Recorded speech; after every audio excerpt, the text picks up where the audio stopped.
back to Case Files, where we dive into our players. In today's episode, we're going to take a closer look at Jessie Bates III, the free safety. The safety position is one of the most challenging and complex for any defensive scheme. These guys have to do it all: cover the pass, read the running back motions, and many times have to bail out their comrades when they blow their coverage or assignments. So these guys are the most important position for a defense to succeed. In most cases, safeties are always the supporting role, but not all the time. There's very few safeties that can be game changers. Is Jessie Bates one of them? Let's find out and see. Just a quick side note for Falcons fans: when Zach Taylor took over the head coaching job for the Cincinnati Bengals, they used to be a 3-4 defense. Now they are a 4-3 defense. I don't know, does that hurt Bates or not, but who knows. But besides that, in week 4 against the Miami Dolphins, Jessie Bates III had an excellent game, and he would just dominate in all forces, and this is why the Falcons probably signed him. So let's check out the film. I call these natural plays, where he has to read what everybody else is doing to determine what he should do next. They're not either good or bad for him. He just has to react to these plays, and these are very difficult for a safety to work with. So you clearly see right here where it's going to be a fake action pass where the Miami Dolphins are tricking the Bengals defense to go right. But then you see everybody shifting, but Tyreek Hill escapes from wherever he was clutched, goes straight to the middle, where you clearly see the two linebackers weren't even close in the area, where that gave him wide open field. And so the linebacker on the left has to tackle him, but he clearly does not, because Tyreek's speed is a lot more than his to control. And then Bell, the other safety, the strong safety, misses the tackle, so Jessie does. I will have to give credit where credit is due. Mike Daniel is a genius for the head coach for the Miami Dolphins for this playing scheme alone. This is just incredible how you dissect a defensive back unit, where you see the running back right there going to the left, and you see Tua automatically looking on that position, where you see the linebacker 55. So he has to cover the running back, but then that leaves one-on-one with Waddle, with Bell, the safety. So you can clearly see that Waddle is going straight up, and then he's going to turn on one of his route trees to the middle, and that leaves him wide open. An incredible play. And so that means Jessie Bates has to make a saving touchdown tackle, because Waddle has that deep demon speed that he could take it to the house. So this is a great save by Bates. This is what you want in a safety, where the wide receiver, Jalen Waddle, number 17, is going to get targeted by Tua. He throws the ball, apparently for a first down, but Bates comes down the middle, hits him, safe in a safe way to make it incomplete. This is a team effort play where the entire Bengals defense do their job well enough, where the pass rusher can create pressure, can create confusion, where Tua gets spooked. Instead of striking it hard, accurate, he goes wild and just lobs it up and hoping for a prayer the wide receiver can catch it for a touchdown. And the cool thing about it is that Bates and Hilton, the other corner slash safety, also making sure that nothing goes wrong. A lot of times we're going to see plays like these where Jessie Bates does win his individual matches when he's in cover 3 on this play, where he's going against one of the best wide receivers in the game right now. That's number 10, Tyreek Hill. But unfortunately for Jessie Bates, his teammate, number 58, was called for roughing the passer against Tua. Even still, I thought Bates did an incredible job in sticking with Tyreek by using his hips, using his controlled motions to try to angle him in the correct way to get this interception. First of all, this is a terrible coverage for the Bengals defenders, because there's a 4-man front that will have to affect the pass, and everybody else is way behind. And that gives the Miami Dolphins multiple weapons to go deep and making sure they're not even covered. Even still, Bates did his job to making sure that it was not a first down conversion, instead of a 4th and 1. And when they kicked the field goal, it missed. So that was a very impact play that Bates did. But even still, you see that Schurfield, number 14, absolutely just used that nice cut route to get under beneath 21, who didn't make the proper tackle. And so that meant that Bates had to do it. On this play, the Bengals defense are going to use a fake blitz concept to confuse Teddy Bridgewater to making sure he does not get his target for a first down. And it works pretty well in the beginning where the pass rushers are getting after Teddy, but somehow he escapes through the pocket and finds Trent Sherfield, number 14, wide open for a first down. So you're thinking, how does Jessie Bates equivalent into this scenario? Well, first of all, you see on the top of your screen, Jessie Bates is watching what Teddy Bridgewater is doing, and you can see where he's trying to debate, is he going to run first, should I tackle him, or is he going to throw the pass, so should I cover someone? And he reads what Teddy Bridgewater is doing, and he's trying his best to get after that.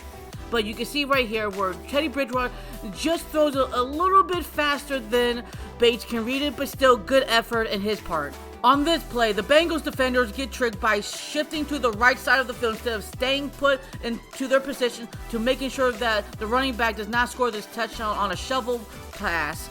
And when that happened, you can see that the two linebackers are reading Tyreek Hill because why not? He's the fastest guy. But that means that the running back is wide open with nobody tackling him, and when they do try to tackle him, they incorrectly tackle him, so it's harder to bring him down to the ground to making sure that he does not score this touchdown. I understand running backs are shifty. That's a huge problem from linebackers and safety when they're on open space, but still, you gotta find the correct way to tackle him to making sure that he doesn't go forward. You want to make sure he goes backward, and Jessie Bates doesn't have the proper formation to tackle him on that moment. On this drive, the entire Bengals defenders are doing their job so well. Everybody is on man-to-man coverage, so that leaves Teddy to try to make a play. And good thing for Bates, he covers Tyreek Hill man-to-man perfectly. So remember I stated earlier in the beginning where Bates is the last line of defense? Well, this is a great example where Raheem Mostert absolutely just destroyed every defender that was not even touched or was going to be touched. He used that quick agility, quick step in first play to making sure he does not get in contact with anybody else. But luckily for Bates, he's the one that saved this could have been incredible long touchdown. So that's why it's so critical for safeties to do what they gotta do to making sure they have to read every position because plays like these. On this play, the Miami Dolphins are going to use a run concept, and we're going to watch how Raheem Mostert is escaping through the line, but guess what? Jessie Bates is the enforcer to making sure that nothing goes through his way. So in Week 6, against the New Orleans Saints, this was a pretty bad game for Jessie Bates III. The defensive scheme was a 4-3-4, and for some reason, it just wasn't his best. And like we always state, every time we do these type of series, you can always have a bad game. It's just how consistent enough you will go into each game, and just for this one is not the best. And that's a little bit worrying for me because the Saints always kick our asses. So let's hope next time he can win 2 in a row against the Saints. So let's watch the film to see what happened. So as Falcon fans, we all know that Alvin Kamara is so incredibly hard to take down, especially when you're trying to go after his legs. And that's what Bates does. In the beginning, I like how Bates was just watching patiently to see where he's going, but unfortunately he goes down, not upward, to making sure he wraps him around. Now this time is Mark Ingram's turn to get an incredible 14-yard play for a first down, and this is really not Bates' fault at all. He just is a natural play again where the entire Bengals defense can't even wrap this guy up, so that leaves Jessie Bates the third to try to make this incredible saving tackle to make sure he does not get this touchdown. Unfortunately, you're going to have NFL plays like these where you're going to catch somebody off guard. And unfortunately for the Bengals defenders, they got caught off guard when the Saints wide receiver number 89 rushed for a touchdown.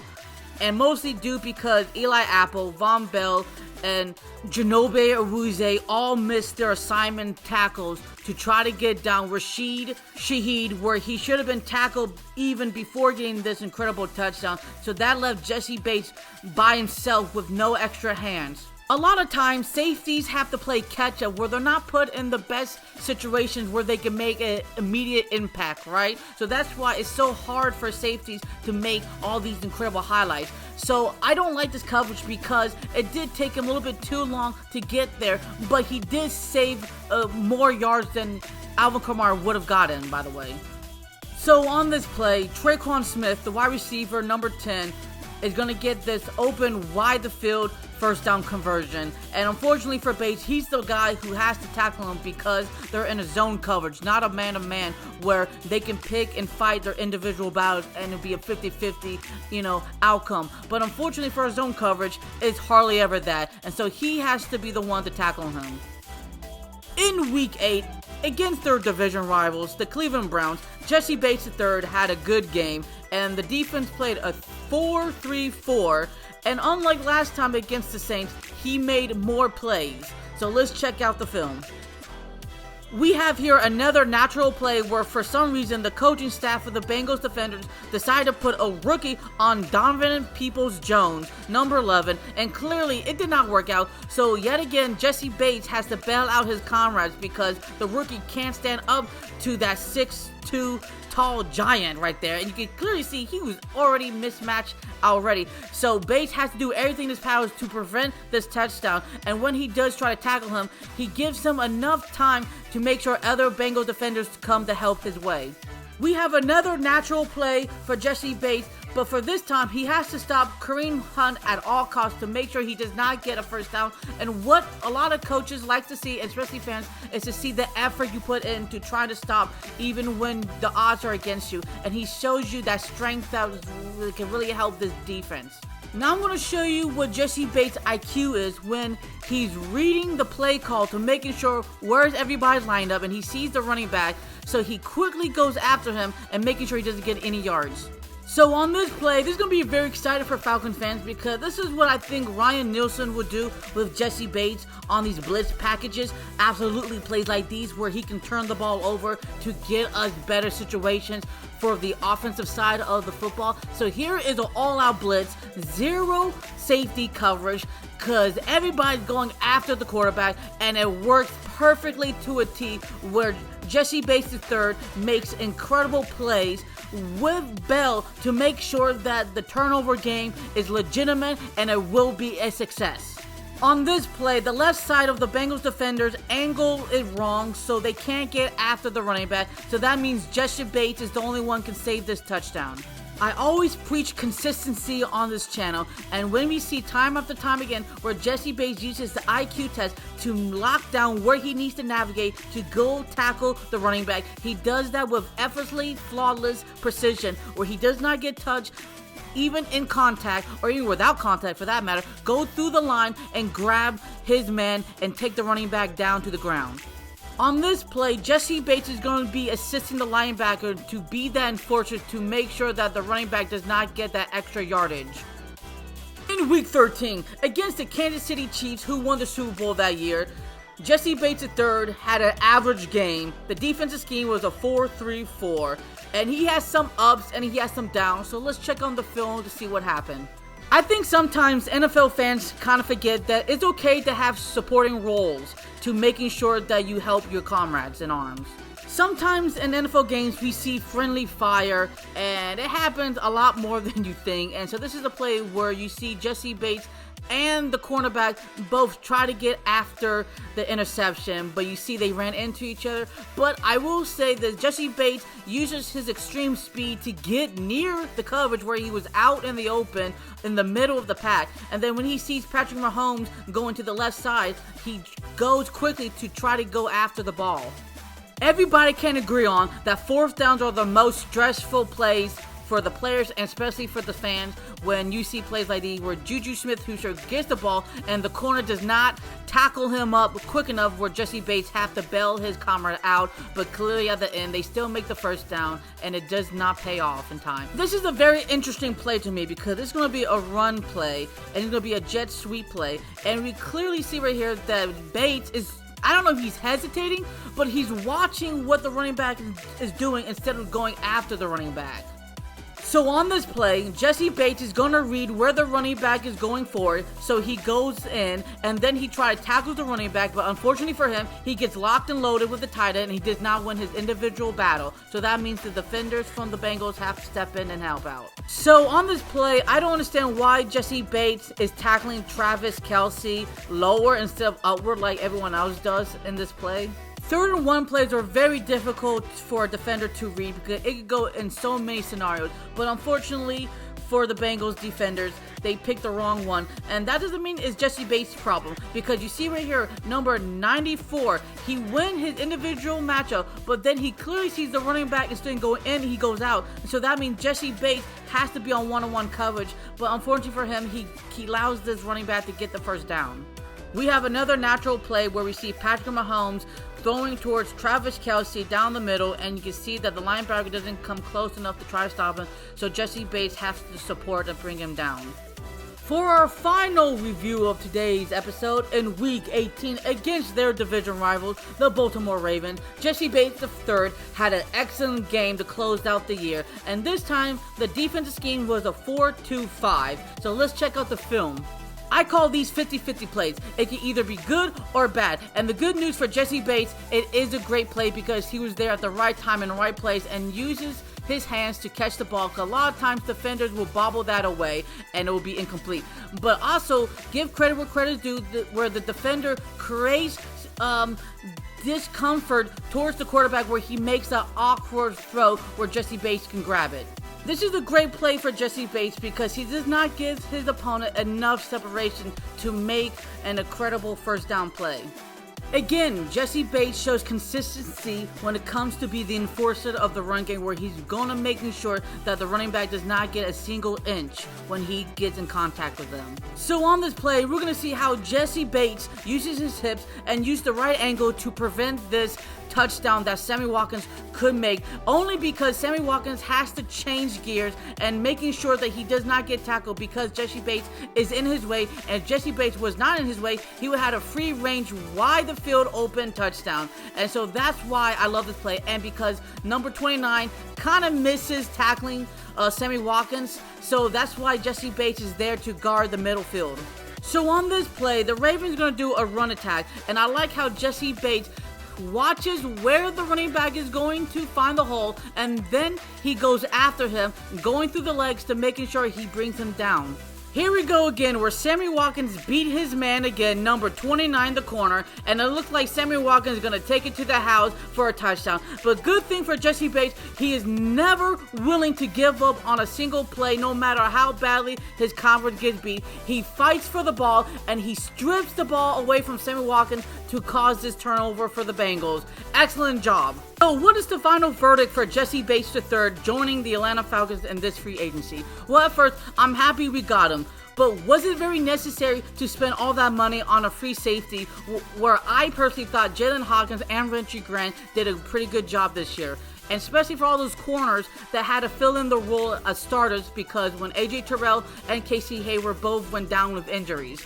My major concern going for the NFL draft and in the free agency market was how we're going to address the pass rushing problem, because that has been our Achilles heel since the ancient times in Greece, where we could not stop the quarterback just launching it down and making big plays and big touchdowns moments that really helped us lose games. And we have not been affecting the quarterback consistently enough and pressuring him enough and making him do dumb throws and dumb plays to get after him.